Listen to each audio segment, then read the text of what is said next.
Bonsoir à toutes et à tous, soyez les bienvenus, vous êtes sur Nurea TV, je suis Guillaume et je suis très heureux de vous retrouver ce soir. Alors petite précision les amis avant que nous ne démarrions cette émission, celle-ci n'est pas en direct, nous l'avons enregistrée quelques jours avant sa diffusion. J'espère que vous prendrez quand même plaisir à passer cette soirée sur Nurea TV en notre compagnie. Ce soir, j'ai le grand plaisir d'accueillir une nouvelle fois Ludovic Bonin du magazine Icaris sur Nurea TV pour un dossier qui va se lever nombre de questions. Il est parfois bon de se replonger dans le passé, dans des contextes un peu différents pour mieux avoir une vision d'ensemble plus large et plus approfondie du phénomène UFO. C'est ce que nous allons tenter de voir ce soir. OVNI et rencontres rapprochées, l'étrange vague de 1954. C'est tout de suite et c'est sur Nurea TV.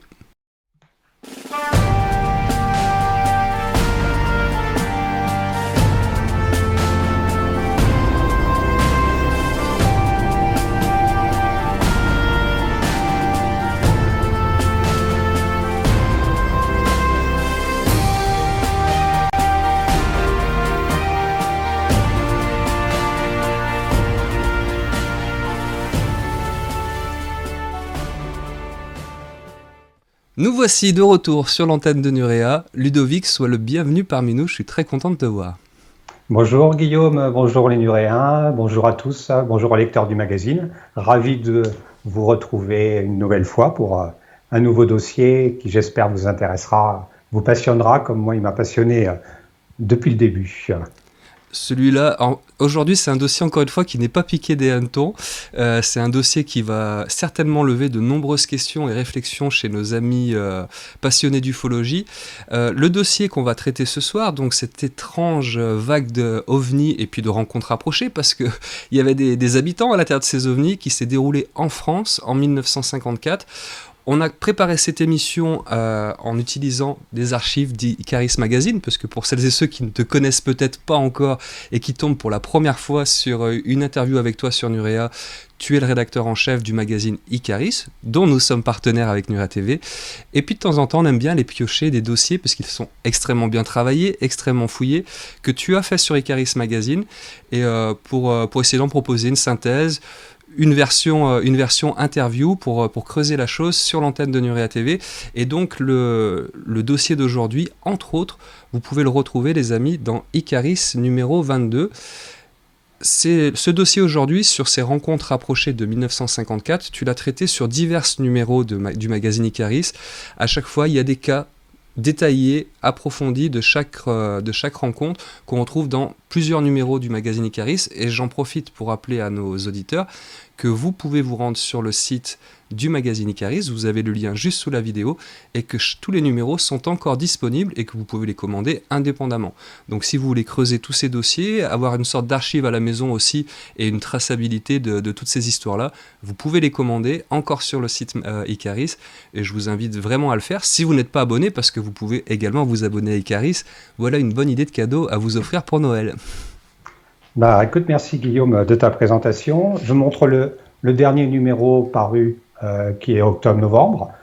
Et c'est un dossier que je suis depuis le premier numéro. Je dois avoir fait à peu près une bonne douzaine de cas de 1954. Et l'objectif de faire tous ces cas, c'était de savoir si finalement, derrière ces cas, il y avait une intervention humaine, ou est-ce que c'était vraiment une intervention, un phénomène extraterrestre.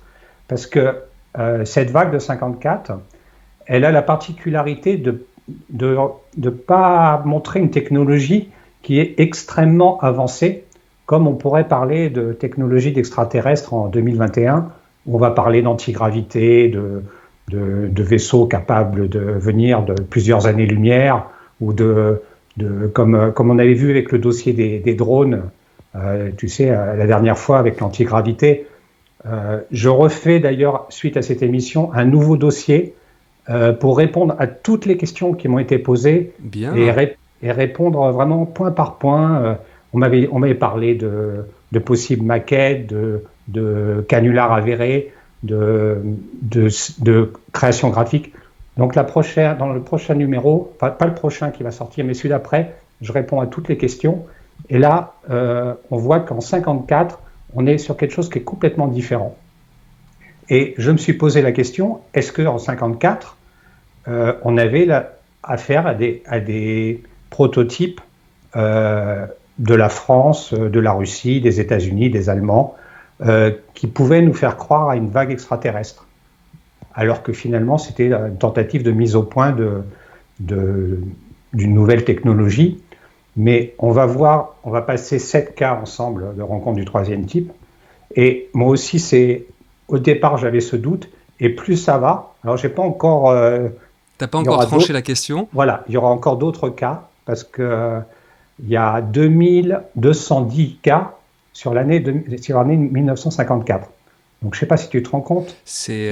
On a du mal à se rendre compte aujourd'hui, même s'il y a encore énormément de témoignages OVNI. Mais là, des rencontres rapprochées, c'est à l'appel que ça se passe. On a l'impression dans tous les départements, des paysans, des agriculteurs, des gens de la ruralité, parce que la France de 54 est extrêmement rurale, se manifestent et relatent des rencontres rapprochées. Voilà. Donc, j'ai fait à peu près 14 cas. J'aimerais en faire encore une petite dizaine. Mais déjà, j'ai mon opinion sur la chose. On est probablement en phase d'extraterrestre. Mais la question d'aujourd'hui, c'est peut-être qu'on va pouvoir en donner un avis en conclusion, c'est quel type d'extraterrestre, en tout cas pas les grands, les vénusiens, les machins comme ça, toujours des petits, toujours avec souvent des casques, des barbes, des poils.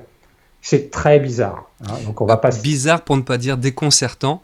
Ouais, on ne sait pas trop quoi penser de ces cas et c'est bien justement d'essayer d'avoir une vision assez globale. Et puis en fin d'émission, on échangera nos réflexions là-dessus tous les deux. Mais pour commencer, je vais te laisser nous présenter ce dossier. Rencontres rapprochées et OVNI, l'étrange vague de 1954. Voilà. Donc pour remercier déjà Patrick Gross sur son site. Tu mettras le lien, je pense, en description. Tout à fait, vous le trouverez sous la vidéo pour celles et ceux qui veulent aller fouiller dans ses archives également. Voilà. Donc, quand je vous dis qu'il y a 2210 cas sur l'année 1954, vous retrouvez tous ces cas sur le site ufologiepatrickgross.org. Et moi, j'ai pratiquement regardé peut-être pas les 2000, mais j'en ai mouliné au moins 1000. Ah ouais, quand même. Voilà. Alors, c'est pas tous des rencontres du troisième type. Hein. Il y a beaucoup d'observations, de boules, de témoins qui ont vu les soucoupes qui se sont pas posées, ou alors des boules de lumière. Et les cas où il y a une rencontre vraiment avec un extraterrestre, c'est ceux-là que j'ai sélectionnés parce qu'ils sont beaucoup plus intéressants, parce qu'il y a des traces au sol, parce que des fois il y a des témoins multiples. Et ce qui m'intéressait surtout, c'est l'aspect de ces extraterrestres. Enfin, extraterrestres en guillemets, parce que c'est la question, mais l'aspect de ces visiteurs, de ces occupants de soucoupes volantes. Je dirais soucoupes volantes parce que dans 90% des cas, ça a des formes de soucoupes. Donc, voilà, on va les passer en revue. Voilà pour la petite présentation. Pour le premier cas, alors, ce que je vais faire, c'est que, comme j'ai fait dans le magazine, pour pas dénaturer la présentation du cas, je vais la faire telle qu'elle a été faite dans les journaux de l'époque. Alors, il y aurait moyen de passer presque une émission par cas, mais c'est pas le but d'aujourd'hui. Donc, je vais vous faire la lecture résumée du cas, présentation, rencontre et souvent l'envol de l'OVNI. Et pour pas perdre de temps, ça va être cette petite présentation et on en discute ensuite. Alors, le premier cas, également pour dire que parmi l'année 1954, on a énormément de cas qui se concentrent sur le mois d'octobre et novembre. Je dirais que 80% des cas les plus intéressants sont sur octobre-novembre. Avant, c'est surtout des observations, des boules de feu, des soucoupes, mais vraiment, fin octobre, début novembre, on a les rencontres du troisième type qui se concentrent essentiellement sur cette période-là. Alors, je ne sais pas pourquoi fin octobre, début novembre, mais c'est un fait. On rappellera, comme tu le disais tout à l'heure, que ça concerne à 95% ou 80%, 80% des agriculteurs qui sont en 54 sans la télévision. La seule source d'information, c'est la presse locale. Il y a très peu de livres de science-fiction. Bien sûr, il y en a, mais j'imagine qu'un paysan en pleine campagne, en pleine Corrèze, n'est pas influencé par la littérature ufologique. Je ne sais pas si on peut l'appeler ufologique, parce que de science-fiction, on va dire. Et que la plupart du temps, ils sont dans leur activité à faire du vélo ou à puiser de l'eau dans un puits, et ils ne s'attendent absolument pas à avoir une soucoupe volante à côté d'eux, et encore moins un être qui en descend et qui vient leur donner l'accolade. Donc en fait, ce que tu veux dire, c'est que ces témoins-là, qu'on va découvrir ce soir, ils sont quasiment vierges de toute référence ufologique. Voilà, tout à fait. Ce qui est important à noter, oui, oui. Ça va venir contrebalancer l'aspect déconcertant de leur témoignage. Voilà, tout à fait, parce que c'est vraiment pas des gens qu'on s'attendrait à ce qu'ils fassent ce genre de témoignage. Et donc, les faits sont réels. En plus, les traces au sol sont pratiquement dans tous les cas. Certaines fois, ils sont seuls témoins. Des fois, ils sont deux. Bon, rarement plus de deux. Donc, on va commencer par un premier cas et puis on va enchaîner. Alors, ce premier cas donc, se situe dans la phase d'octobre-novembre, comme je te disais, 1954, à Hyères, dans le Var. Alors, le titre de presse, une soucoupe volante se serait posée à Hyères. 2 témoins entendus par les inspecteurs des renseignements généraux. Alors, l'article commence comme ça. En fin d'après-midi, 2 Toulonnais circulent en moto sur une petite route de campagne. Soudain, un engin non identifié vient se poser à quelques mètres d'eux. Monsieur Ripellini, tenancier de bar, et Monsieur Octaviani, mécanicien de la marine marchande, en donnent une description absolument identique. Alors cette description, un individu en descend et vient à leur rencontre. Donc il en descend de la soucoupe. L'article continue. Le sous-coupier casqué s'avance vers messieurs Ottaviani et Ripellini et dit « Ça, français ». Puis, peu satisfait de sa conversation avec les 2 hommes, le martien, parlant français et presque provençal, regagne son engin. Voilà. Donc, tu vois, c'est assez court. Ils circulent tous les 2 en moto. En fin d'après-midi, le martien vient vers eux, descend de sa soucoupe et dit « ça, français ». Alors, ça aussi, c'est déconcertant parce que qu'est-ce que ça veut dire « ça, français » ? Ça, les 2 personnes, la soucoupe, on ne sait pas. Et puis, déconcerté, le martien s'en va, regagne sa soucoupe. Donc, on va voir que dans 90% des cas, les rencontres, c'est aussi court que ça. C'est-à-dire, c'est 3 mots. Soit ils sont compris, soit ils ne sont pas compris. Et le martien, qu'est-ce qu'il fait ? Alors, le martien, justement, à l'époque, on ne parle pas d'extraterrestres. Dans tous les articles, c'est le martien. On parle de martien. Je pense qu'à l'époque, c'est les canaux de Mars. En fait, on n'est pas encore, comme je te disais tout à l'heure, sur les extraterrestres de Sirius ou d'Alpha du Centaure. On est sur les martiens. Donc, ouais, c'est la référence de l'époque. Voilà, donc je pense que je vais souvent dire martien, parce qu'à l'époque, on disait martien. On disait que ça. Deuxième partie. Là, je continue l'article. La brigade de l'air des renseignements généraux s'est rendue à Toulon et a longuement entendu les 2 témoins, qui ont tracé un croquis détaillé du mystérieux engin. Hier matin, les inspecteurs des renseignements généraux se sont rendus sur les lieux où les 2 témoins déclarent avoir vu la soucoupe se poser. Ils y ont relevé une grande trace circulaire où l'herbe est brûlée. Voilà. Donc, on va voir que ça aussi, c'est une constante. Quand les cas sont sérieux, là, dans ce cas-là, il y a un cercle d'herbes brûlées. Quand les cas sont sérieux, la brigade de renseignement de l'air se déplace. Donc, c'est ce qu'on appellerait de nos jours les renseignements généraux, parce que il y a toujours, on convoque toujours les témoins. On leur demande de dessiner le croquis, on leur demande ce qu'ils ont vu, et je pense que déjà à l'époque, les renseignements généraux se posent des questions. Est-ce que c'est une puissance étrangère ? Est-ce que c'est français ? Parce que, en plus, le martien, il dit ça français. C'est quand même assez bizarre. Enfin, en tout cas, on est vraiment sur un questionnement des autorités de l'époque. Hein. La gendarmerie, elle prend vraiment les choses au sérieux quand les témoins, comme ça, ont une rencontre du troisième type. Ce qui n'est pas forcément, pas du tout le cas de la presse, où il y a un traitement de ces informations. Derrière, ça pouffe de rire. Ouais, alors là, effectivement, quand on lit beaucoup la presse de l'époque, alors déjà on a la presse locale en premier lieu, et souvent on aime la rigolade, c'est-à-dire qu'on aime dire que le témoin va au bar ou qu'il va y retourner, que qu'il était peut-être dans un état un peu second, ou enfin on aime se moquer de lui. Mais en même temps, on aime bien recueillir son témoignage parce que ça fait les choux gras de la presse locale de l'époque. C'est de la presse à sensation. De la presse à sensation.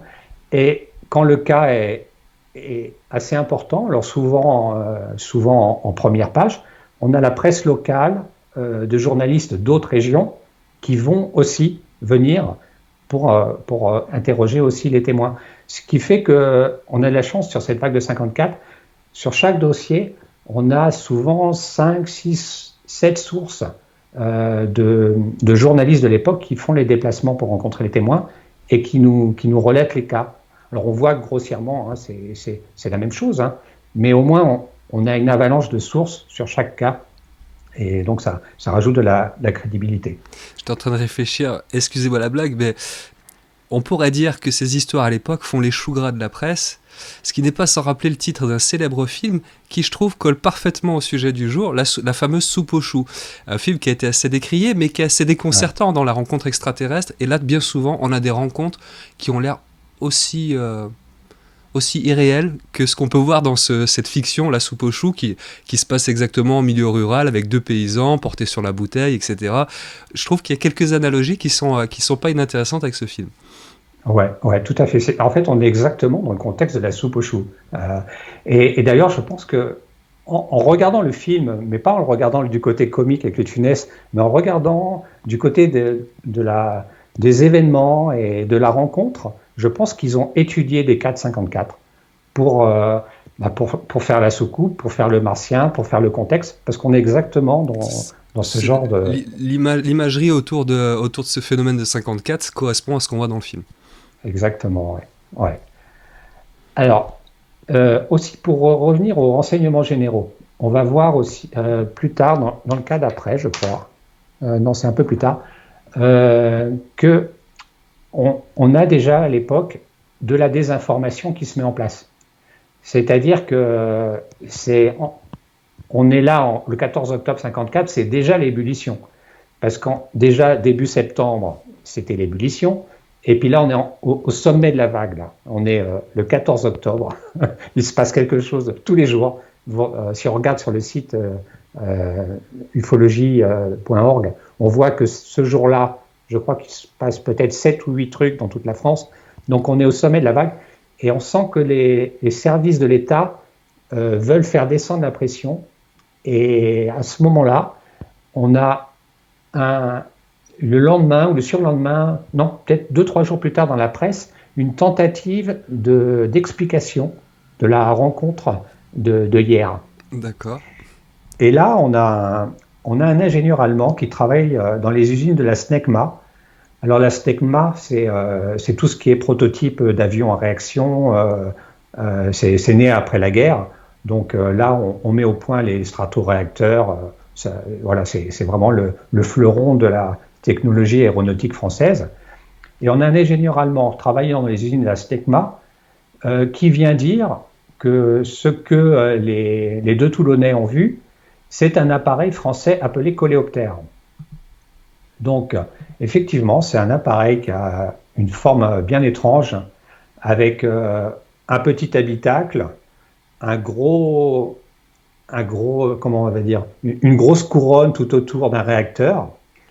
Et c'est un prototype totalement secret en 1954, d'après la presse, qui en fait aussi la couverture de journaux et qui le présente dans la presse. Mais donc ça a peut-être servi à mettre le doute dans la tête des gens. Mais quand on étudie ce coléoptère C450 de la SNECMA, ben on voit que ça ne tient pas du tout la route. C'est-à-dire que ce qu'on appelle le tuyau volant, il a bien 3 béquilles, mais le problème, c'est que il y a une incompatibilité de lieu. On est à 800 km de Toulon, parce qu'en fait, il est mis au point en banlieue parisienne, à 800 km de Toulon. Il a pratiquement jamais volé, parce qu'en fait, il a réussi à faire un petit décollage, mais en fait, il n'a jamais réussi à passer la transition entre. Il décollait comme une fusée, mais il n'a jamais réussi la transition à voler comme un avion. Et le plus dur, c'était à se reposer. C'est-à-dire qu'il était censé se reposer sur ses 3 béquilles, un peu comme font les fusées Tesla au jour d'aujourd'hui. Tu sais, les fusées qui reviennent sur Terre et qui se reposent. Donc, t'imagines faire ça en 1954, c'était à peine. Donc, le projet, il y a eu 1 ou 2 prototypes, effectivement, mais il a jamais vraiment fonctionné. Et surtout que la date du premier vol, c'est 1959.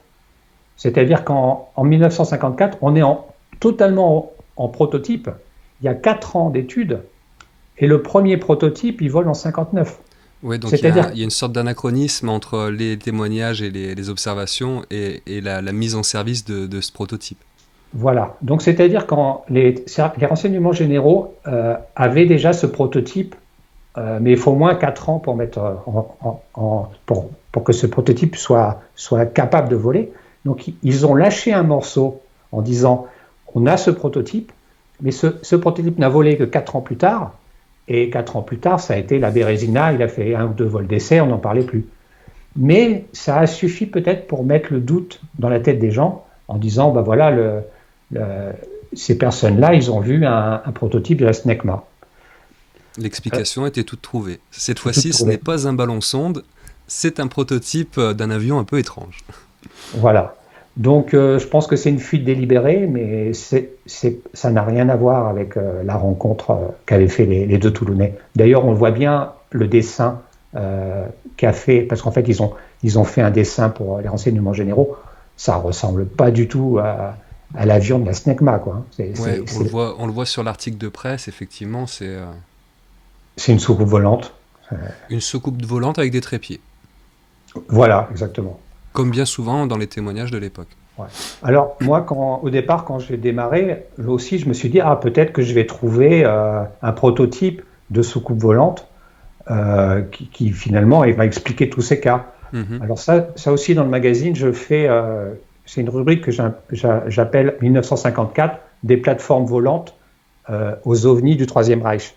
Donc en fait, j'ai développé toute une étude sur les ovnis du Troisième Reich en forme de soucoupe volante ou en forme de cigare, pour savoir aussi si ces ovnis du Troisième Reich, c'était crédible ou pas. Avec les soucoupes, voilà, il y a eu toutes sortes d'ingénieurs allemands qui ont essayé de mettre au point des soucoupes. Donc ça, voilà, je ne vais pas revenir dessus, mais pour moi, à l'heure actuelle, ça n'a rien à voir avec les ovnis allemands. C'est pas compatible. Il y a peut-être eu des ovnis allemands. Oui, les fameux Glock, ce genre de choses. Oui, voilà. Je me rappelle, il y a Schauberger, je me rappelle plus les noms. Enfin bon, bref, il y a eu des essais de prototypes, mais pour moi, la vague de 54, c'est pas ça. Il va falloir chercher ailleurs. Trouver autre chose. Trouver autre chose, c'est pas ça. Voilà. Donc on y reviendra peut-être à la fin. Le deuxième cas qu'on va voir ensemble. Alors, 5 octobre 1954. À Loctudy, dans le Finistère. Là, on va voir, c'est l'histoire du martien poilu. L'histoire qu'on retrouve dans Icaris numéro 22, le dossier qui est traité. Voilà, ça avait beaucoup amusé Nora. Elle m'avait dit, quand j'ai vu ton titre, ça m'a fait rire. Nora a tout de suite flashé sur le titre, tout de suite, c'est ce qui l'a orienté vers ce sujet-là, et où on a décidé de faire cette émission. Voilà, l'histoire du martien poilu de Loctudy. Donc, 5 octobre 54. On est quelques jours avant le premier cas, là. Je te lis l'article de presse. Alors, le martien du Finistère avait le visage couvert de poils. C'est le titre. Vers 4 heures du matin, mardi, M. Pierre Lucas, ouvrier boulanger à Loctudy, qui était occupé à puiser de l'eau dans la cour de la boulangerie, aperçut soudain, dans la nuit, un engin à la forme d'une soucoupe volante de 2,50 m à 3 mètres de diamètre. Il vit en sortir un individu mesurant 1,20 m, qui s'approcha de lui et lui tapa sur l'épaule en articulant des paroles inintelligibles. L'ouvrier boulanger réussit à garder son sang-froid et rentra au fournil où l'inconnu le suivit. Une fois rentré dans le fournil, M. Lucas a pu dévisager le visiteur. Il avait le visage ovale, tout couvert de poils et des yeux de la grosseur d'un œuf de corbeau. Le jeune homme appela son patron, mais avant que celui-ci ait eu le temps de descendre, l'inconnu avait disparu, ainsi que sa soucoupe dont on ne retrouva aucune trace. Voilà. Donc là, on est dans le cas d'un boulanger. L'heure, c'est 4 heures du matin. Donc bon, t'imagines bien que quand tu es boulanger en 54, tu te lèves très tôt. Et puis pour faire ton pain, tu vas chercher l'eau dont tu as besoin pour faire ton pain. Et là, 4 heures du matin, ce boulanger, plutôt jeune, hein, on a la photo un petit peu plus loin, s'aperçoit qu'il y a une soucoupe qui est posée à côté du puits. Et là, cette fois-ci, il ne comprend pas. Alors, tout à l'heure, le Martien disait ça français. Là il n'a pas compris. Et le temps qu'il rentre dans la boulangerie, enfin, je ne sais plus comment il appelle ça. Là, dans le fournil. Dans le fournil, exact. Et qu'il appelle son patron, bon, le Martien, il avait fait demi-tour et il s'était envolé. Alors là, on peut commencer à décrire un petit peu les Martiens. Il avait de petite taille, 1,20 m. Donc ça, c'est quelque chose qu'on va retrouver assez souvent, mais pas toujours. Je dirais dans 50%, ils font 1,20 m et les 50 autres %, ils font taille normale. Par contre, jamais grand. Enfin, tu vois, je pense que taille normale pour l'époque, c'est 1,50 m ou 1,60 m. Oui, c'est pas des grands reptiliens de 2 mètres. Exactement, voilà. C'est pas des grands blonds ou des grands blonds et des grands nordiques. Voilà. Par contre, c'est pas non plus des petits gris. J'ai pas vu. En fait, il parle de martiens, mais il parle pas forcément de petits gris. Alors, peut-être que c'est des petits gris, j'en sais rien. On verra tout à l'heure. Alors, c'est lui qui. Tout à l'heure, on parlait de. Non, on verra un autre. Oui, c'est lui qui dit des yeux de la grosseur d'un œuf de corbeau. Alors, un œuf de corbeau, je ne sais pas pourquoi il prend cette explication, mais un œuf de corbeau, c'est aussi un peu ovale. L'œuf de corbeau, ça peut rappeler ces gros yeux noirs en amande, des petits gris, mais là, il ne parle pas d'yeux noirs en tout cas. Non, il dit et des yeux de la grosseur d'un œuf de corbeau. Le visage ovale, tout couvert de poils. Alors, il n'y a pas grand-chose qui... des gros yeux et la taille qui peut faire penser à cette image qu'on a des petits gris. Mais sinon, on imagine un être humain en taille réduite, d'après les descriptifs. Après, 1 mètre, 1,20 m. Mais ce qui est difficile, c'est que quand ils décrivent les Martiens, c'est jamais la même chose. Alors, s'ils disaient toujours il a la tête ovale, les yeux en amande, et puis il est imberbe, là, c'est un petit gris. Mais là, il a de la barbe. Il y en a qui sont tout poilus, un peu comme des orang-outans. Il y en a, la plupart, souvent, ils ont des casques. Ouais. En fait, il n'y a pas de portrait type. Donc, comme ils sont différents à chaque fois, ça ajoute à notre incompréhension. Parce qu'impossible de mettre ça dans une case. Effectivement, c'est très dur de les classifier. Alors en plus, la presse parfois vient un peu rajouter son grain de sable. Tu en parles dans le dossier. Il y a un journaliste qui va même jusqu'à dire que, alors que le témoin n'a jamais parlé de ça, que l'extraterrestre n'a qu'un œil, c'est un cyclope, ou ce genre de choses, qui vient encore un peu plus brouiller les pistes sur la carte d'identité de ce visiteur. Ouais, alors là tu parles d'un cas particulier du magazine Radar, qui prenait des libertés avec les témoignages. Voilà. Et les dessins qui étaient joints aux articles. Exactement. C'est-à-dire qu'à chaque fois qu'on leur décrivait là, par exemple, un martien barbu avec 2 yeux de corbeau, il te dessinait un robot avec un seul œil de Cyclope. Donc tu te dis, mince, l'illustrateur du magazine Radar, il prenait bien quelques libertés. Et quand tu prends vraiment les articles de l'époque, non, c'était pas un Cyclope, non, c'était toujours quelque chose qui ressemble à des humains. Mais j'ai envie de dire, heureusement qu'on a Icaris Magazine pour rétablir un petit peu de sérieux dans la description de tout ça, mais la presse a toujours eu un rapport compliqué avec ces témoignages. Je pense au plus célèbre d'entre eux, Kenneth Arnold, 1947, qui parle d'un demi-disque volant, et apparaît le terme soucoupe volante qui lui fait sensation. Ouais. Alors, après, les articles de presse de 54, ils sont quand même, je dirais, à 95%, ils sont assez fiables. Hein. Maintenant, tu as c'est le Radar, c'était un petit peu le Voici ou le Paris Match de l'époque, tu vois, qui en rajoutait un peu. Mais quand tu fais vraiment la presse locale, on voit, parce que grâce au site, il y a plusieurs sources, on voit que l'histoire elle est quand même globalement la même. Il n'y a pas de... Il peut y avoir des fois un doute sur le jour. Est-ce que c'était le 12 septembre ou le 13 septembre? Des fois, on ne sait pas trop. Mais globalement, c'est fiable. Mais la presse locale est souvent assez fiable par rapport aux informations données. Voilà. Où on est très dans la description. Tout à fait, ouais. Alors, donc, on va en rester là. Hein. De toute façon, visage poilu. Moi, j'ai repéré 6 affaires de martiens barbus ou poilus. Donc, quand même, ça fait partie des caractéristiques qui reviennent. Hein. Chose qu'on n'a plus aujourd'hui. Non. Ou très peu. Très peu, ouais. Même plus du tout. Hein. Je pense pas que... Dans ceux qui étudient les races extraterrestres actuelles, je pense pas qu'il y ait une seule race barbue. Hein. Mais tu vois, avant l'émission, je faisais référence à l'émission enregistrée sur les hybrides extraterrestres avec Marc Vallée. Dans toutes les races, il y avait 15 races qui étaient concernées par ces hybridations. À aucun moment, il était question d'extraterrestres ressemblant à Chewbacca dans Star Wars. Ouais, exact. On est un peu là-dessus. Donc la plupart, ils ont des casques. Donc ça c'est pareil. Casques transparents, visière. Certains ont des scaphandres. Les combinaisons, des choses qui ressemblent à des combinaisons de vol. Donc c'est pareil, des fois on se dit, bon, combinaison de vol, on pense prototype.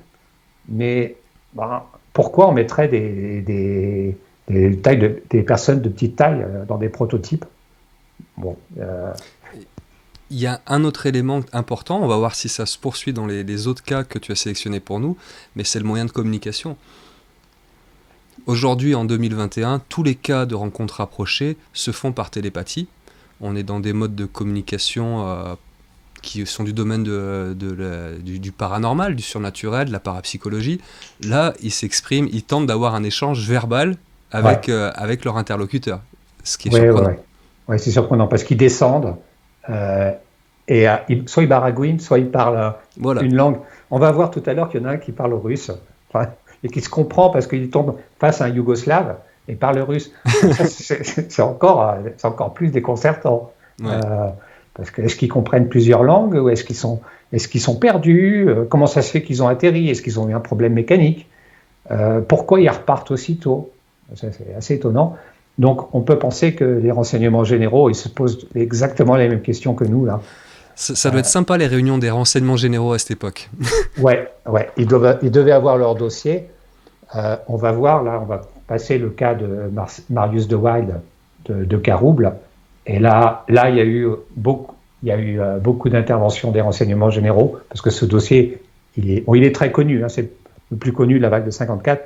Mais là, il est costaud, hein, parce qu'il y a l'OVNI qui laisse des traces sur la voie ferrée, avec des pieds qui sont posés de plusieurs tonnes sur les traverses. Les traverses de bois, voilà, tout à fait. Et on va voir qu'ils vont revenir plusieurs fois le voir, plusieurs fois l'interroger, parce que ce cas-là, il les intéresse beaucoup. Est-ce que c'est les Français qui font des prototypes? Je ne pense pas. Est-ce que c'est les étrangers qui font des prototypes? Ils doivent se poser la question. Mais je te dirais que quand tu regardes le cas du Nimitz aux États-Unis en ce moment, là, tu sais, cette Oui, le histoire fameux de tic-tac et compagnie. voilà, de porte-avions, eh ben, ils se posent toujours les mêmes questions aujourd'hui, hein. Est-ce que Oui, c'est hein. les Russes? Est-ce que c'est les Russes? Est-ce que c'est les Chinois? Et c'est pas nous, hein. Donc, Ceci dit, aujourd'hui, les capacités technologiques, techniques de ces appareils nous orientent plus vers une réponse exogène. Mais bon, ouais, on tout n'est à pas fait. aussi bien renseigné que les services secrets des pays cités. En fait, on a les mêmes interrogations, mais pas avec la même technologie. Parce que on va voir, des fois, et quand ils rentrent dans le vaisseau, il y a une porte qui claque, il y a des flammes, il y a Des fuites d'huile. des fuites d'huile, de la fumée. On va voir tout ça, mais ça va lever, ça va lever quelques surprises et interrogations. Tout à fait. Alors, on passe à notre troisième cas, hein, celui de Marius de Wild. Alors là, c'est pareil, hein, je vais faire court parce que ce cas-là, il est tellement important qu'on pourrait faire 1 heure et demie dessus. Mais bon, je vais te lire le cas comme il a été dit dans la presse, mais de façon résumée. Alors, on est le soir du vendredi 10 septembre 1954. Il est 22h30. Marius de Wild lit un hebdomadaire dans sa maisonnette au niveau du passage à niveau numéro 79 à Carouble, près de Valenciennes, dans le Nord. Sa femme et son fils de 3 ans sont à l'étage. Donc lui, il lit son magazine. Son chien commence à aboyer, puis finit par hurler. Marius de Wild sort alors avec sa lampe de poche. Il ne voit d'abord qu'une masse sombre sur la voie qu'il prend pour un chariot de récolte. Alors il faut dire que sur la voie, il est garde-barrière. Il y a une petite maison à côté de la voie ferrée. Et derrière, au-dessus de cette voie ferrée, il y a un passage où tu peux passer les charrettes d'avoine, tu vois, avec un cheval ou un bœuf, il y a un petit passage à niveau. Donc, il voit quelque chose posé sur la voie ferrée, il pense au départ que c'est un chariot avec de l'avoine dessus ou de la paille. Il aperçoit ensuite 2 êtres de petite taille, marchant courbés derrière la barrière à claire-voie. Il les prend pour des contrebandiers. Il dirige sa lampe vers eux. Le faisceau se réfléchit sur eux comme sur du verre. Il est alors aveuglé par une lumière intense qui sort de l'engin et il se sent incapable de faire un mouvement. Donc là, tu vois, il voit les deux petits personnages, il voit en arrière-plan l'engin. Là, il sort une sorte de faisceau qui le paralyse. On voit que ça ressemble beaucoup à Valençol 1900, Valençol 57 non un peu plus tard, je crois. Je vais pas dire une. Les Nuréens seront ajouter la date dans les commentaires. Je sais qu'il y a des grands spécialistes parmi nous. Exactement. Mais à Valençol, on a vu le témoin aussi paralysé. Je continue. Fermant les yeux, il entend les êtres marcher sur une dalle de ciment. Il les entend marcher. Alors on peut penser qu'ils ont des bottes ou quelque chose comme ça. Et soudain, il entend la porte à glissière de l'engin se refermer. Il reprend ses esprits et voit l'engin partir en oscillant. L'instant d'après, il voit dans le ciel l'objet flamboyant qui part à grande vitesse. Voilà. Donc là, tu vois, c'est assez rapide. Il sort dans la nuit avec sa lampe. Il éclaire les 2 extraterrestres qui marchent courbés à peu près 1m10, 1m20. Il le paralyse, il se carapate dans l'engin et il décolle. Alors, tu imagines qu'il est assez choqué. Il part à vélo prévenir la gendarmerie et trouve porte close. Alors forcément, on n'est pas loin, j'imagine, de 11h du soir. Il finit par raconter, encore tout apeuré, son histoire au commissaire Donin. Alors, je crois qu'il finit par réveiller un agent qui est de garde et il finit qu'il réveille le commissaire pour prendre sa déposition. Pour prendre sa déposition. Le commissaire vient sur les lieux le lendemain matin et prévient la police de l'air. Le lundi, la police de l'air découvre des traces sur une traverse de la ligne de chemin de fer et prélève les indices et les pierres pour les analyser. Des dizaines de journalistes accourent alors pour faire raconter son aventure à Marius de Wild. Il a même le droit de figurer aux actualités de Pathé. Alors ça c'est les pâtés cinéma, c'est la scène qu'on voit beaucoup hein, de Marius de Wild parce qu'on a un journaliste de pâté qui vient l'interviewer pour lui. Et il se moque un petit peu de lui. Il lui dit que pensez-vous de l'antagonisme entre les Français et les Russes? Et bon, Marius de Wild ne comprend pas trop le mot. Donc tu vois, il y a un petit peu de moquerie. Mais le fait de passer aux actualités de pâté, c'est quand même c'est ça qui a fait que tu sais c'est les actualités qu'on passait au cinéma, avant les films donc je crois que c'est un des rares cas qui a été vraiment médiatisé autant que ça. À l'époque, passer dans ce genre de vidéo à pâté, c'est comme passer au journal de TF1 aujourd'hui. Oui voilà c'est ça, c'est C'est comme une mise en passer lumière la plus voilà complète qu'on puisse faire à l'époque d'un point de vue médiatique. exactement et puis des dizaines de journalistes à court pour faire raconter son aventure. Donc là, on est au 10 septembre, hein, je ne sais pas si je l'ai dit tout à l'heure. Donc on est un mois avant, à peu près un mois avant les cas que dont je parlais tout à l'heure. On est vraiment au début de la vague, hein, 10 septembre. Ensuite, alors, le cas va se faire. Alors, le cas, il va en rester là à cette époque-là. Maintenant, Marius de Waal, il va avoir sa vie qui va être complètement pourrie par cette affaire. Et il va être convoqué par les renseignements généraux parce que ce cas les intéresse beaucoup. Et en 1976, il va faire d'autres révélations. Alors je ne me rappelle plus le nom de l'émission, je l'avais dit dans le magazine, mais peu importe. Voilà ce que Marius de Waal a déclaré à propos de cet événement en 1976. Donc on est à peu près 22 ans après les faits. Donc ça, il n'en a pas parlé tout de suite parce que les renseignements généraux ils ont dit oh, ce cas-là, vous en avez assez dit. Et je te dirai tout à l'heure autre chose par rapport à ce qu'il n'a pas eu le droit de dire. D'accord. Alors, en 1976, il déclare « Mon chien est tombé très malade après la première rencontre et j'ai oublié de signaler un fait important qui s'est déroulé le lendemain du premier atterrissage. Un marchand de bétail et un fermier sont venus m'avertir d'une mortalité anormale de bovins survenue à côté de chez moi. J'en ai parlé à un vétérinaire qui, très intéressé, s'est déplacé pour procéder à l'autopsie des bêtes. À la suite de son inspection, le vétérinaire apparut très surpris. Puis il est reparti rapidement en voiture sans me fournir d'explications. Dans les heures qui suivirent, des camions grues sont venus enlever les animaux pour les déposer dans des véhicules bâchés. Voilà.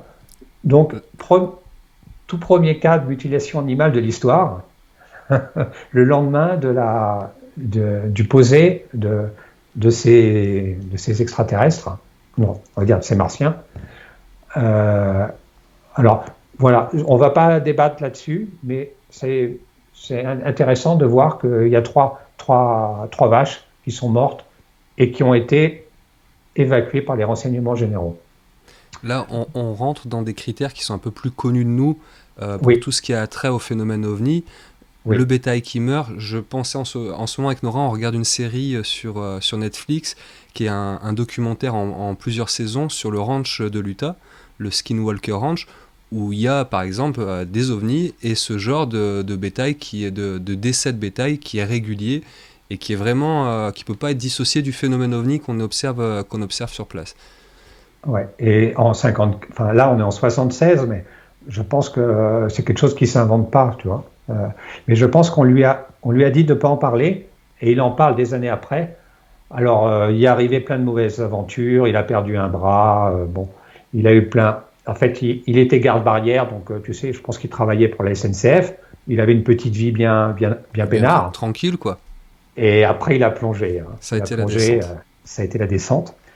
Et on a appris aussi qu'il avait été convoqué par les renseignements généraux et on lui avait montré des soucoupes. Il l'a dit après, qu'on lui avait montré des soucoupes volantes et on lui a demandé si ce qu'il avait vu correspondait aux photos qu'on lui montrait. Donc ils ont déjà beaucoup d'informations au point de vue des DRG. Voilà. Donc, alors, est-ce qu'ils lui ont montré des photos de soucoupes volantes qu'ils avaient et dont ils ne savaient pas qui en étaient les occupants, ou est-ce qu'ils ont montré des photos de leur prototype ou de prototypes russes ou allemands ou autres pour lui demander est-ce que c'est ça que vous avez vu. Donc il a dit qu'on lui on lui avait demandé de comparer ça, et il a aussi découvert une petite mallette. Ça aussi, il en a très peu parlé, mais quand on fouille, on s'aperçoit que le lendemain, il a pris son vélo et en longeant, parce qu'en fait, ils sont venus 2 fois. Ils se sont posés à 2 jours d'intervalle, et quand ils se sont posés la 2e fois, a priori, ils ont oublié une mallette le long de la voie ferrée. Et Marius de Waal, il a pris la mallette et il a été la cacher chez lui dans sa cave. Alors, peut-être sous un tas de charbon, enfin, en tout cas. Et cette mallette, le peu qu'on en sait, ça ressemblait à une valise qui s'ouvre toute seule, ou avec un peu. En fait, on ne sait pas trop si c'est de la technologie qui fait que le couvercle s'ouvre tout seul. Et il y avait des boutons, toutes sortes de boutons, de commandes. Et il a tenté de la cacher dans son sous-sol, mais les RG ont été au courant. Et ils ont vite dit, ils l'ont amené dans le sous-sol et ils lui ont dit, maintenant dites-nous où est la mallette. C'est incroyable quand même. Ouais. Que les RG aient ce degré-là d'information sur des événements où ils n'étaient pas présents. Ouais, exactement. Ça laisse songeur sur les capacités à aller chercher de l'information sur les services de renseignement. Ouais.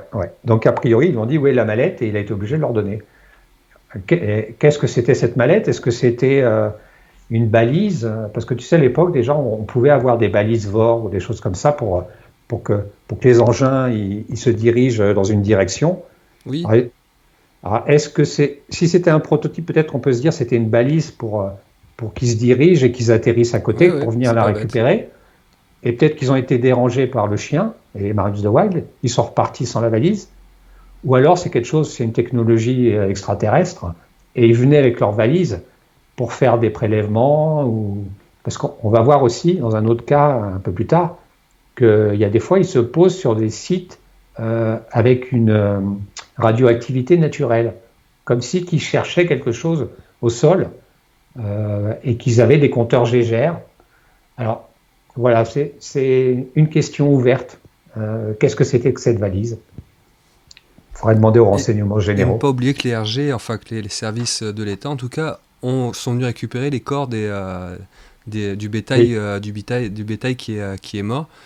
Oui. Là aussi, il n'y a pas de fumée sans feu. Alors, quelle est la raison? On ne saura pas. Mais en tout cas, ça peut déjà mettre de côté l'hypothèse d'un affabulateur pour de Waal. S'ils sont venus chercher les corps, c'est pas sans raison. Ouais, c'est qu'il s'est passé quelque chose qui dépasse le quotidien de ce type de personnage. Voilà. Ils sont venus faire ça discrètement. Ils les ont mis sur un chariot bâché et emmenés on ne sait où. Et on n'en parle plus. On continue, 4e cas. Alors, 5 novembre 1954. La Roche-en-Brénil. Alors, là, c'est un petit peu différent. Alors, on est 5 novembre, un petit peu avant Marius de Waal, mais au tout début de la grosse vague. Et en fait, c'est un témoin qui va témoigner, envoyer une lettre 19 ans après les faits. Mais les faits se déroulent en 1954. Et là, tu vas voir que quand je te parle de soucoupes avec des occupants qui recherchent de la radioactivité, c'est de ce cas-là que je faisais allusion. Alors, voici ce que la lettre de monsieur Raymond R. Raymond R, donc anonyme, hein, je pense qu'il ne donne pas son nom de famille. Et il l'a écrit en 1973, et il l'adresse au directeur du journal régional La Bourgogne républicaine. Et le directeur du journal la publie immédiatement dans les colonnes du quotidien. Et c'est Charles Garot qui signe l'article. Donc je pense que le directeur du journal a été suffisamment impressionné par la qualité de la lettre pour la publier automatiquement. Donc c'est une lettre qui fait à peu près 1 page et demie, avec le schéma de la soucoupe volante vue par le témoin. Donc, voilà, j'avais retranscrit toute la lettre dans le magazine, mais là, je vais t'en faire un tout petit résumé. Une synthèse. Voilà. Alors, Raymond R. et son apprenti ont vu un engin qui faisait un bruit de gros transformateur et émettait une lumière orange qui s'est posé dans un pâturage. À côté se trouvait... Alors, en fait, Raymond R., il est avec son apprenti. Je pense qu'ils sont agriculteurs. Je pense qu'ils font des travaux dans les champs. Et il voit une soucoupe volante se poser qui fait le bruit d'un gros transformateur et qui émet des lumières oranges. À côté se trouvent 3 hommes en combinaison sombre. L'un tient une sorte de boîte qui émet un rayon de lumière de 3 mètres de long.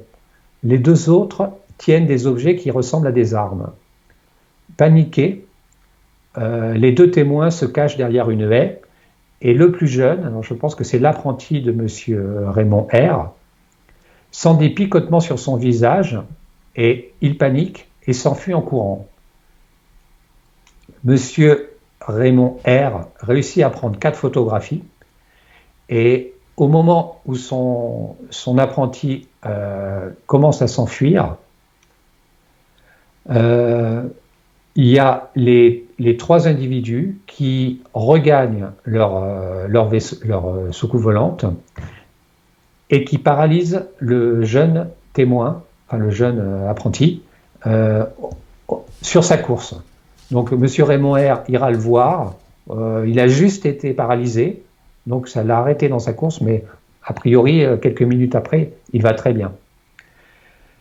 Ensuite, les 3 individus, alors il dit qu'ils étaient armés, il y en a un qui avait un rayon de lumière qui faisait une distance de 3 mètres. Je ne sais pas s'il s'arrêtait au bout de 3 mètres, mais bon.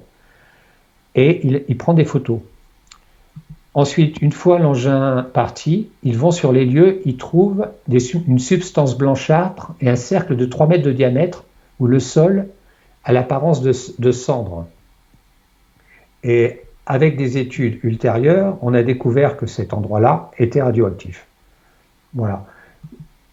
Donc là, on a a priori des entités, des martiens, qui se sont posés pour faire des études de sol. Et leur engin a laissé une trace de 3 mètres de diamètre avec une substance blanchâtre et de la cendre. Donc j'imagine que ça a brûlé le sol. Voilà. Donc ça, c'était le cas un petit peu pour se poser la question de savoir est-ce qu'il se pose à des endroits précis pour faire des récoltes, enfin des recherches. En tout cas, le cas est ultra complet. Il y a une interaction avec un des témoins, puisque l'apprenti est paralysé. Il y a un atterrissage. C'est un cas assez complet d'une observation UFO. Voilà. Et en plus, il y a des photos. Alors malheureusement, il y a le témoignage. Il envoie son témoignage au journal, mais il ne fournit pas les photos. Donc, on restera sur notre faim. Donc peut-être en France, quelque part, il y a 4 photos d'extraterrestres des années 50, encore une fois, assez étranges, qui dorment au fond d'un grenier. Voilà, et je crois que c'est la seule fois où il y a un témoin qui a pris des photos.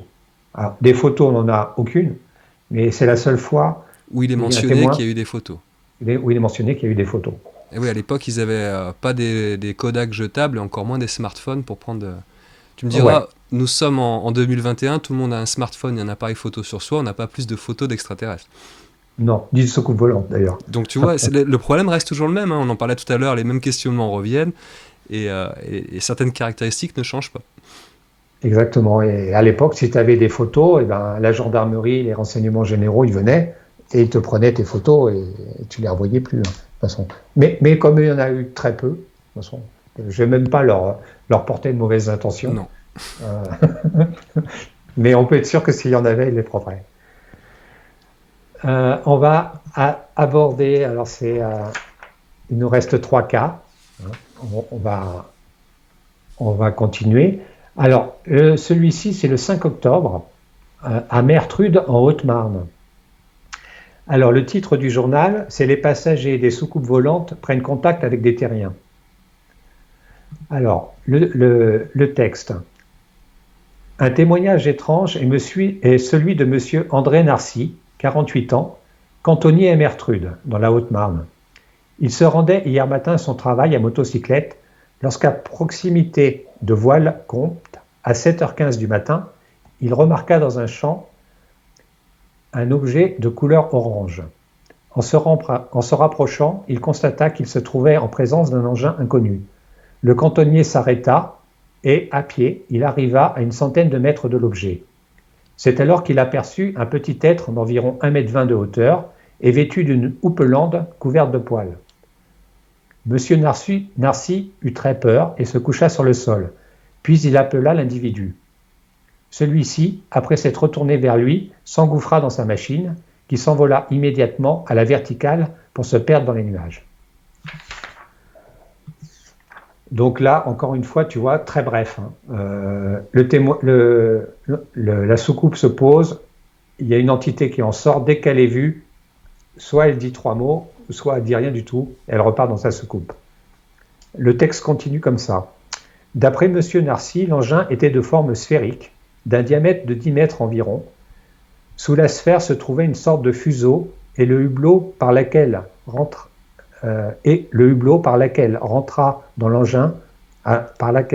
l'extraterrestre rentra dans l'engin se trouvait juste entre le fuseau et le corps de l'appareil. Donc tu imagines une soucoupe volante avec au-dessus, souvent c'est du vitrage, tu sais, vraiment comme la soupe aux choux, tu vois, un cockpit en verre, un fuseau, en dessous une trappe, des pieds, et là, dans ce cas-là, il s'est engouffré dans la partie du fuseau par une espèce d'ouverture qu'on imagine mécanique, hein, pas un truc très compliqué. Oui, mais on a tous cette image-là de cette soucoupe qu'on a du mal à imaginer fonctionnelle, mais... Voilà. Au départ de la soucoupe volante, une sorte de flamme sort du fuseau, tandis qu'un grand remous vaporeux se produit sous l'engin. Monsieur Narcy se rendit aussitôt à son travail où il conta son aventure à ses camarades. Avec 2 d'entre eux, Monsieur Riel et Henri, il retourna sur les lieux, puis il constata que la rosée du matin avait disparu sur une certaine surface. L'herbe avait une teinte légèrement laiteuse et se trouvait écrasée sur un carré d'environ 3 mètres de côté. En outre, 12 traces parallèles se trouvaient réparties sur une certaine distance, laissant penser que l'appareil s'était posé par une série de petits soubresauts. Alors, donc là, encore une fois, tu vois, imagine un appareil qui se pose avec une série de soubresauts. On imagine que c'est un atterrissage, tu sais, pas complètement maîtrisé. Non. Avec 12 traces parallèles. On imagine un petit peu, tu vois, une montgolfière quoi, qui se poserait et puis avec des soubresauts. Ouais, en octant. Voilà. Et donc, une trace de 3 mètres de côté où il n'y avait plus de rosée, hein, parce qu'il était 7h15 du matin, donc on peut penser qu'à cette époque-là, toute l'herbe est recouverte de rosée. Donc, il s'est bien passé quelque chose. Par contre, sur ce dossier-là, il n'y a pas eu d'interaction avec l'occupant de l'engin. Dès qu'il l'a vu, il est reparti, il a claqué la porte. Et là, tu vois, dans la description, une sorte de flamme sortie du fuseau, tandis qu'un grand remous vaporeux se produisit sous l'engin. Donc, on a encore l'impression qu'on a une technologie, quand on parle de flamme et de vapeur, on se demande si c'est pas un moteur à explosion ou avec des tuyères. Bon, ouais, en tout cas, c'est déroutant. Déroutant. Et puis on est toujours dans septembre-octobre. Et puis on voit là du coup, il y a un des articles de presse que tu as mis dans le dossier. La soucoupe volante et son passager velu n'ont existé que dans la cervelle féconde en blague de monsieur Narcy. Là, on voit que la presse ne croit pas une seconde au témoignage de ce monsieur. Oui, ouais. Parce qu'ils ont peut-être pas grand-chose à se mettre sous la dent, mais ils n'ont pas le recul qu'on a nous. Avec, tout à l'heure, je te disais 2128 cas. Alors, peut-être qu'ils sont bien conscients qu'il y a une grande vague d'OVNI, Mais avec le recul de tous les cas, peut-être qu'eux, ils se disent c'est dans sa cervelle, dans son imagination, mais nous, on se rend bien compte que non, c'est pas son imagination. Il y a des traces au sol. Là, dans ce cas-là, il y a la rosée qui a disparu. Il se passe bien quelque chose. Il y a trop d'événements dans un laps de temps trop rapproché pour que ça soit tous des illuminés. Ouais. Même si on peut, dans certains cas, on peut pas enlever la thèse du canular. Je sais pas si tu as vu récemment, il y a dans le sud, c'est Rémi Gaillard qui est très connu pour ses canulars et blagues en tout genre. Il y a la presse qui a repris des vidéos d'un ovni, des témoignages, etc. Et tout ça avait été monté de toutes pièces par Rémi Gaillard. Donc on sait que en 54 comme aujourd'hui, il est toujours possible que certains inventent des histoires. Là, on en a beaucoup. Ouais. Oui, donc Rémi Gaillard, c'était un drone lumineux, quoi. Bon, il a fait une blague. Mais ouais, pas de très bon goût à mon avis, ouais, mais oui, ouais, pour l'ufologue passionné que je suis, parce que ça brouille encore plus les pistes, ce genre de canular, mais en tout cas, ça prouve qu'on peut tromper la presse et tromper une partie de l'opinion avec des canulars. ouais. Mais on n'est pas dans le même contexte, hein. Non. Comme je te disais au début de l'émission, on est avec des paysans qui s'attendent pas du tout à faire ce genre de rencontre. Ils n'ont pas de chaîne YouTube, de vues et Non. de revenus engrangés via leur canular en vidéo. On est d'accord. Voilà. Et puis on n'est pas dans l'époque des canulars, tu sais. C'est On, pas trop, on- c'est pas on- trop l'ambiance. Ouais. on est dans l'après-guerre. 54, c'était un hiver très rigoureux.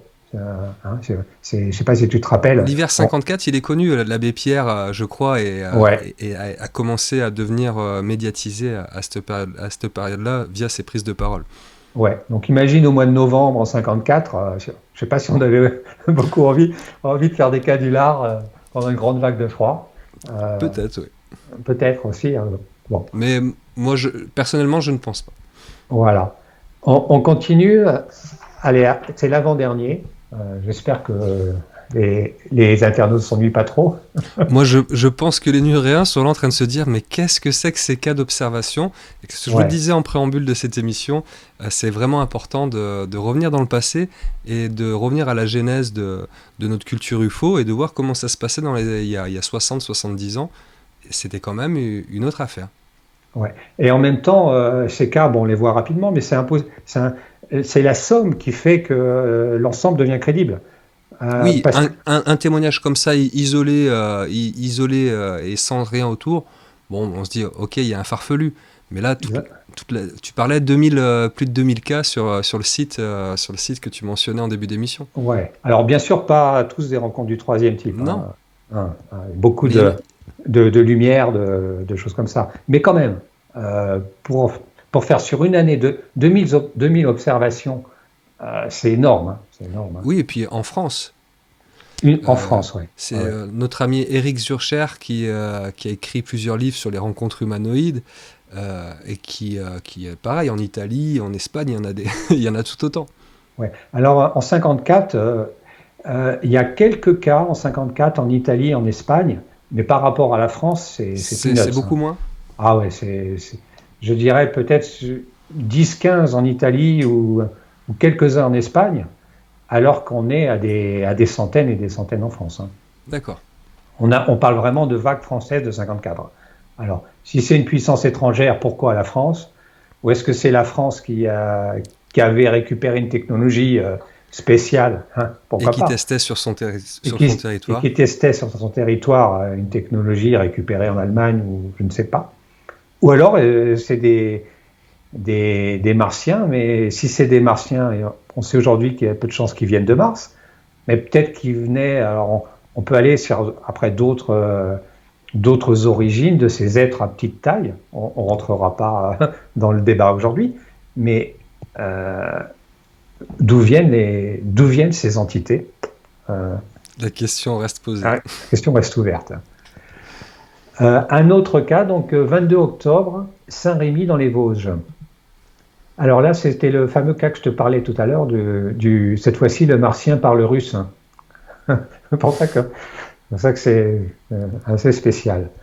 Alors, on est à 3 heures du matin, le 22 octobre.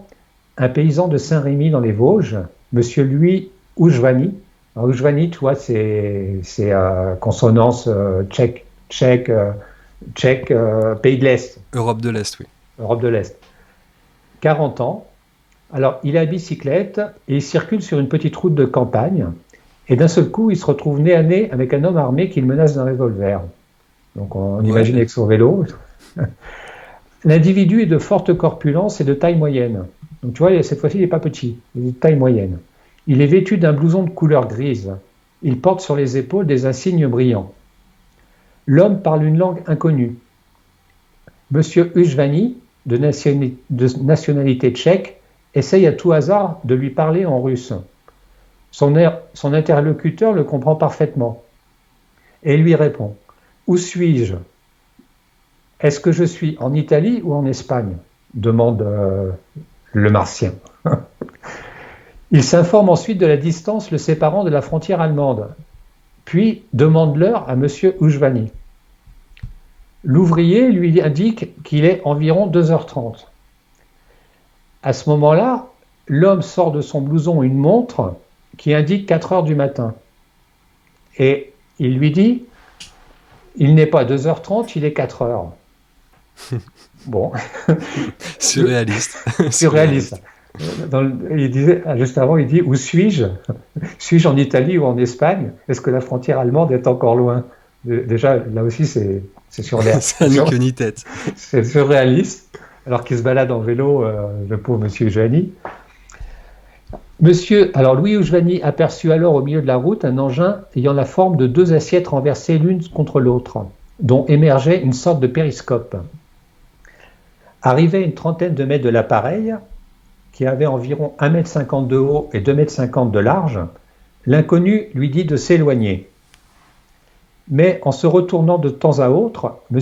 Ujvani peut voir l'engin s'élever lentement à la verticale avec un bruit de machine à coudre.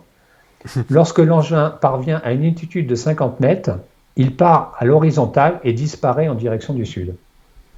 Voilà. Le genre de cas déroutant, comme je te disais tout à l'heure. Je vais l'appeler le martien, mais qui parle russe. Alors, je ne sais pas si je dois l'appeler le russe. Il lui demande quelle heure il est.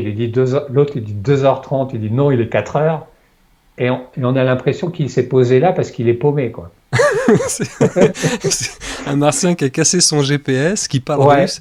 Alors encore une fois, l'échange, il est verbal, il n'est pas télépathique. Tu vois, pour revenir sur ce que je disais tout à l'heure, on est encore dans un truc assez étrange par rapport à la vision qu'on a, nous, au XXIe siècle, des échanges avec des extraterrestres.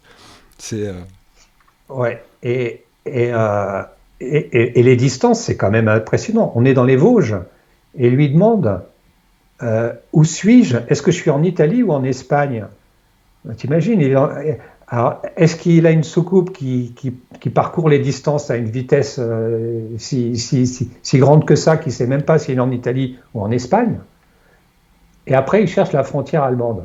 Donc, on peut imaginer là qu'on est affaire à un soldat russe testant un prototype russe. Ils l'ont envoyé dans sa capsule, ils l'ont catapulté, si je puis dire. Le mec atterrit quelque part et il se retrouve un peu paumé. Imagine l'autonomie qu'il faut. On est en 1954. Quand tu as des avions à réaction, ils ont une autonomie qui est très faible. Là, s'il doit retourner en Russie, ou alors il ne sait pas si on est en Italie ou en Espagne, on est à des distances de plusieurs milliers de kilomètres. Il regagne son engin, et l'engin, il a suffisamment d'autonomie pour repartir à une vitesse folle. Il y a plein d'incohérences.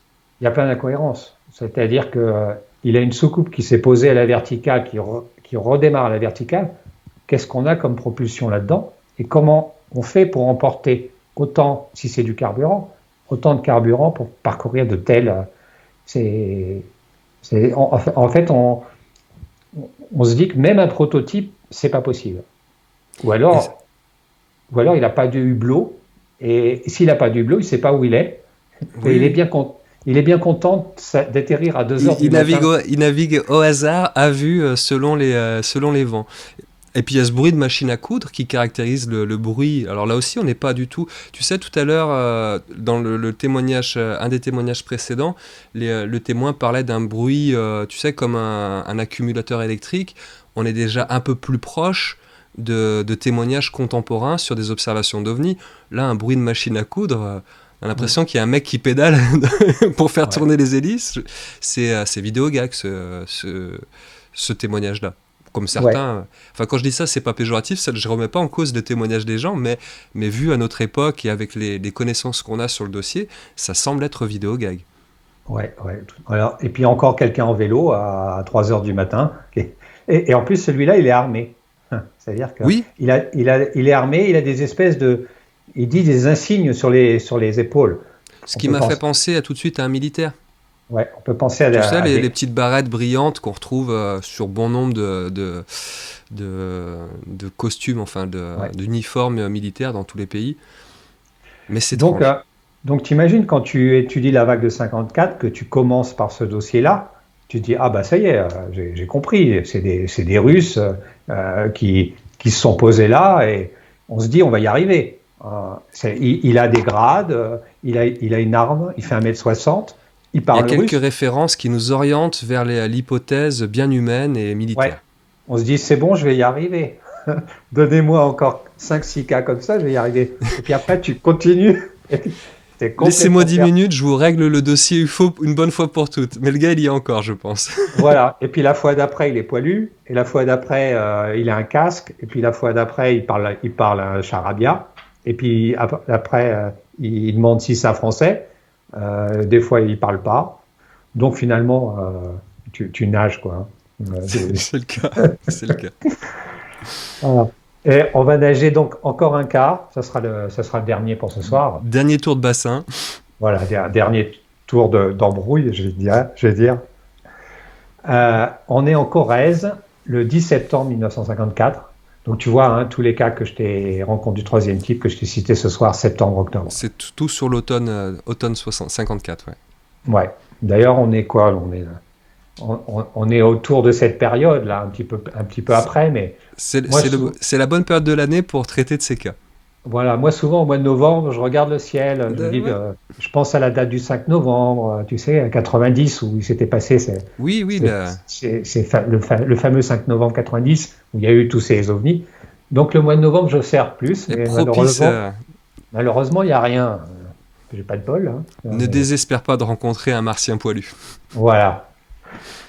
Alors, donc je disais, 10 septembre 54 en Corrèze. Alors, un cultivateur a été embrassé par le passager d'une soucoupe volante. Ça, c'est le titre, hein. Donc, on va voir qu'ils sont aussi amicaux. Ou amical, parce qu'il n'y avait qu'un occupant. Le cultivateur a reconstitué hier, devant les enquêteurs, sa rencontre avec le passager de la soucoupe volante. À 58 ans, M. Antoine Mazot est un solide morceau d'homme, accusant 1,82 m. C'est un robuste paysan quinquagénaire, calme et sensé, qui vient de passer l'après-midi à travailler dans son champ d'avoine. À 20h30, alors que la nuit tombe, il se retrouve soudain en face d'un être humanoïde casqué, de taille moyenne, qui lui fait des gestes amicaux. Voilà. Donc, la suite de l'article de presse que je viens de te citer, c'est M. Mazot qui fait la déclaration à la gendarmerie et c'est le commissaire, M. Bernard, des renseignements généraux de Toul et son adjoint, l'inspecteur Gratias, qui est gendarme de Buja, qui va raconter la suite du témoignage de M. Mazot. Alors, dans l'article, c'est une discussion avec M. Mazot et M. Bernard, le commissaire aux renseignements généraux. Donc là, tu vois encore une fois le cas, quand on voit les renseignements généraux arriver, Et pris au il est sérieux. sérieux, il est pris exactement, au sérieux. Alors, M. Mazot dit, vous pouvez m'interroger 100 fois. 100 fois, je vous répondrai la même chose, puisque je ne mens pas. J'ai distingué un homme qui marchait vers moi. Il marchait en baissant la tête. Il était de taille moyenne, il s'est approché de moi, m'a serré la main, a retiré son casque, donc là, une sorte de protège-tête métallique, il parle de son casque, comme en portent les motocyclistes. Mais il était dépourvu de mentonnière. Puis il s'est approché vers moi et m'a donné l'accolade sans jamais lever la tête. Alors l'inspecteur dit, vous a-t-il parlé? Monsieur Mazot répond, non, il n'a Il n'a même pas émis un seul son. J'étais perplexe et j'ai laissé tomber ma fourche que je portais sur l'épaule. Ensuite, l'inspecteur lui demande: n'avez-vous pas tenté de le poursuivre? Non, j'étais comme paralysé. Avec un ami à mes côtés, peut-être aurions-nous pu engager une poursuite. Mais là, j'étais pris par une émotion et mon regard a été attiré par une masse oblongue qui prenait lentement de l'altitude et qui brillait faiblement. Voilà. Alors ensuite, il décrit l'engin qui était en forme de cigare, non éclairé, d'une longueur de 3 à 4 mètres. Il a décollé à la verticale en direction de l'est, ne faisant pas plus de bruit qu'une abeille. La chose me parut passer sous une ligne électrique qui borde la route de tarmac. De profil, la longueur de l'engin n'excédait pas 6 mètres. Alors, là, on voit que face aux renseignements généraux, il donne quelques informations intéressantes. Il dit que l'engin est passé sous une ligne électrique. Ça permet de se dire que ce n'était pas un hélicoptère. Parce que tu imagines les dégâts que peuvent faire les pales d'un hélicoptère sur des lignes électriques. Je pense qu'un pilote ne s'amuse pas à naviguer dans ces conditions-là. Ouais. Ouais. Donc ça, c'est pareil, un vague de 54, on a souvent dit c'est des hélicoptères, mais bon, ça tient pas la route, hein, parce qu'un hélicoptère, il faut le temps qu'il lance ses pales, ça fait un bruit pas possible, ça fait énormément de vent. Donc je pense que, enfin pour moi, il n'y a aucun cas de ceux que je t'ai cités ce soir qui sont des hélicoptères. Et là, le fait qu'ils passent sous la ligne électrique, ça renforce cette hypothèse. Il parle d'un bruit de ruche d'abeilles.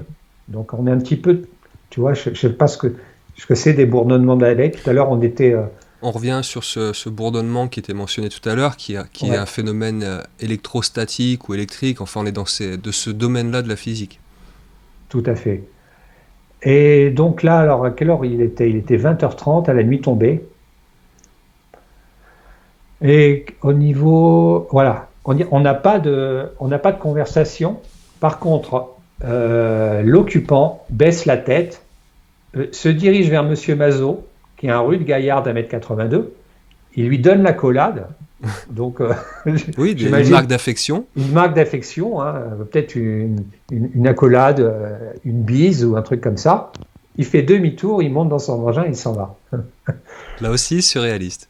Là aussi surréaliste, quoi. La rencontre, tu vois, dans tous les cas, la rencontre dure rarement plus de 10-15 secondes. Et soit tu as 3 paroles, et là, tu as une accolade. Alors, d'ailleurs, la presse a beaucoup axé sur cette accolade en disant un homme fait la bise à un martien, ou le martien affectueux, j'ai vu des fois dans certains titres. Bon. C'est un martien bisounours. Non, c'est surprenant. C'est surprenant, mais là c'est encore un témoignage qui rajoute une couche supplémentaire à tout ce qu'on vient de voir, avec des caractéristiques qui frisent le ridicule. Ouais. Donc cette fois-ci, il est casqué, de taille moyenne, et il fait des gestes amicaux. Donc casqué, comme je te disais, ça revient assez souvent. Et cette fois-ci, c'est le martien amical, qui fait des gestes amicaux. Voilà, on en a fini pour ces cas. Et qu'en dire Qu'en dire je vous laisse à votre réflexion. Moi, la mienne, elle n'est pas terminée parce que j'ai encore l'étude que j'appelle 1954 des plateformes volantes aux soucoupes volantes nazies, que je vais continuer. J'ai encore quelques cas comme ça qui sont tout aussi intéressants. Je pense pas que j'obtiendrai une conclusion ferme et définitive. Je crois que ça va être comme tous les autres cas d'OVNI, d'extraterrestres. On va rester à se demander ce qu'on a vu et à quoi ça correspond. Et puis voilà quoi. Mais oui, parce que tu parlais de l'étude là de ces ovnis nazis, les ovnis du Troisième Reich. Mais là, on n'est pas que dans des observations d'objets technologiques, d'objets volants. On est dans des contacts directs qui tendent, enfin, je veux dire, à moins À moins qu'on puisse considérer que les nazis cachaient des spécimens étranges. Alors étranges, j'ai envie de dire, là, dans tout ce qui nous a été décrit, en termes de faune extraterrestre, donc physiologiquement parlant, on a des êtres petits, de taille d'1,20 m et poilus. J'ai envie de dire là-dessus, on peut très bien trouver dans tout l'éventail et la diversité humaine, des gens qui partagent notre ADN et qui sont bien originaires de notre Terre, des gens qui présentent ces caractéristiques, soit de petite taille, soit d'ultra-pilosité, des gens casqués, des gens avec des épaulettes brillantes. J'ai envie de dire, dans tout ce qu'on a vu là, il n'est pas question de petits gris, de reptiliens, de mantes religieuses, ou que sais-je encore, de témoignages de rencontres rapprochées, où là on a des êtres qui sont dignes de la science-fiction et qui ne sont clairement pas de notre espèce. Là, il n'y a aucun être qui semble déborder du cadre physiologique de l'être humain. Tout à fait, ils ont pas la peau verte, ils n'ont pas la peau grise. Pas de capacité parapsychologique? Non. À la rigueur, je me suis même dit, peut-être que si c'était des tests de prototypes français, russes ou allemands, au cas où ils se feraient surprendre, peut-être qu'on mettrait des personnes de petite taille pour les piloter, et avec des caractéristiques spéciales pour que s'ils avaient un problème mécanique qui se pose, ils rencontrent les paysans du coin et qui passent pour des martiens. Mais ça aurait été une possibilité, mais ce qui est quand même assez étonnant, c'est la technologie.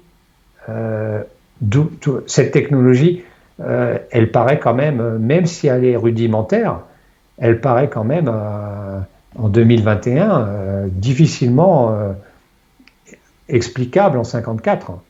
Et moi, de tout ce que j'ai fait d'études, de prototypes nazis, soit mis au point pendant la Seconde Guerre mondiale, ou soit mis au point juste après les années 50, pour moi, il n'y a rien qui puisse avoir de telles performances. C'est-à-dire, soit c'était pas fiable, soit ça s'écrasait, soit c'était des tests qui n'ont pas abouti, des prototypes qui n'ont pas abouti, alors que là, jamais on a l'impression que l'engin il est vraiment en panne, jamais il se crache, on a l'impression que dès qu'il remonte dedans, il repart, quoi. Ouais. Oui, donc, à aucun moment il est question de panne technique.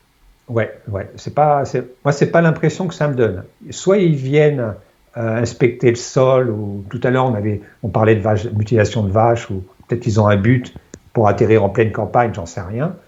Mais j'ai pas l'impression qu'ils sont en panne, et en tout cas leur soucoupe volante, elles ont une technologie peut-être moins moderne que celle qu'on pourrait penser dans l'ufologie moderne, mais qui ont quand même pas d'équivalent à notre époque. C'est-à-dire peut-être qu'il faudra attendre encore 50 ans pour avoir des engins qui volent qui s'élèvent lentement et qui s'arrêtent à 50 mètres du sol, qui repartent à toute vitesse.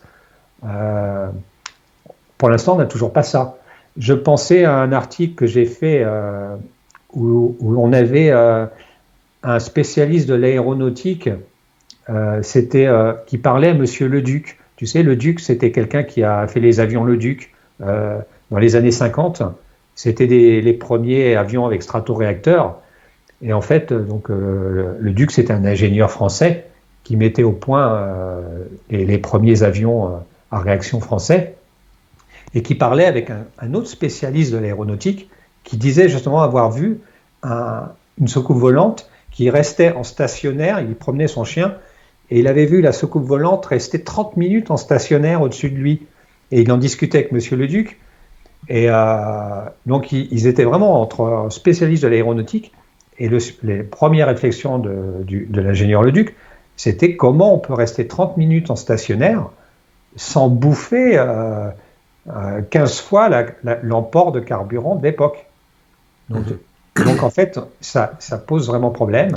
Il y a une technologie, la technologie des moteurs. Qu'est-ce que c'est? C'est pas quelque chose qu'on maîtrisait en 54, même si tu vas du côté des ovnis nazis. Il y a un problème, c'est l'emport de carburant et puis les performances. Et en même temps, on a des traces au sol, on a quelque chose qui prouve que quelque chose s'est posé. Comme je te disais, le cas de Caroube qui est très important. On a sur les traverses de bois Oui, la preuve, il y a des la traces. preuve un objet de plusieurs tonnes s'est posé dessus. Donc, Après, si on remonte encore plus loin dans l'histoire, il y a ces histoires de dirigeables qui sont associés au phénomène ovni, qui sont perçus comme des ovnis. Est-ce qu'on ne peut pas émettre l'hypothèse que certains ufologues font? Je parlais tout à l'heure d'Éric Zurcher, des gens comme Fabrice Bonvin, qui sont plus sur une approche de l'impact du phénomène ovni sur nos consciences. Et est-ce qu'on n'aurait pas un phénomène ovni qui s'adapte à la période et à l'observateur? Un peu comme un peu de manière quantique, tu sais, où l'observateur influe sur l'objet observé.